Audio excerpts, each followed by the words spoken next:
Kaugnay pa rin po ng power supply naman dyan sa Eastern Visayas. Makakapanin po natin si Miss Cindy Alabanza, tagapagsalita po ng NGCP. Ma'am, magandang hapon po sa inyo. Magandang hapon po. Apo, so far, kumusta na po ang supply nga po ng kuryente at paano po ba, mga gaano katagal nyo na-expect na katagal bago may balik po sa normal yung supply po dyan?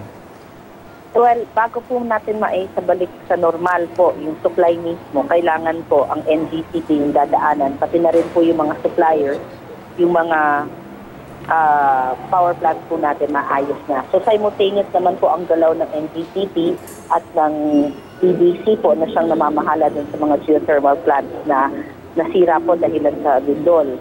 So NGCP's part po, marami na po tayong progress na nagawa. Isang tore po na humiling po papunta sa Tugonan power plant. Yun po, ready na po siya tumanggap ng kuryente pag naayos na po yung power plant.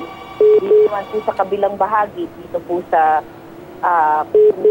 Tabango, kung saan po tayo pwedeng kumuha ng kuryente.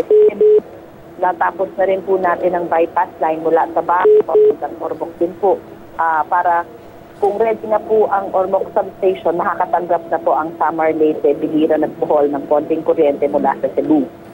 Right now po, nasa testing phase 2 tayo. Tapos na ho yung bypass line, pero kailangan ho natin tingnan kung yung substation equipment po, particularly po yung mga transformers, ayos na po siya at safe at stable na po ang operation yan. Wala pa po tayong maibigay na estimated time of full restoration po dahil nga nasa testing pa ho tayo at tinitingnan ho natin kung ano ba talaga ang kailangan pang gawin. Apo, ma'am, sa kabuuan mga ilang pong tore ng NGCP na apekto nitong malakas na lindol? Isang tore lang yung apektado. Ito ho yung Ormoc-Tungonan, along the Ormoc-Tungonan line. Ang importante ho kasing nasira dito, itong Ormoc substation at ang Ormoc converter station.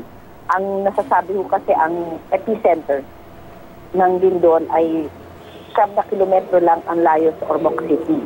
At dahil itong Ormoc facilities ng NGCP ay napaka-critical sa pag-supply ng kuryente sa Samar, Biliran, Leyte, at Bohol, yung pagkasira ho nito, yun ho talaga ang naging dahilan kung bakit hanggang ngayon yung mga probinsya yan hindi pa ho normalized yung supply ng kuryente.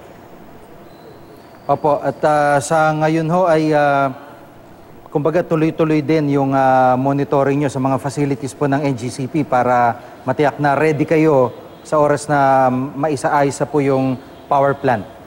Nakikipag-ugnayan po kami sa mga power plants at sa mga different local government units po.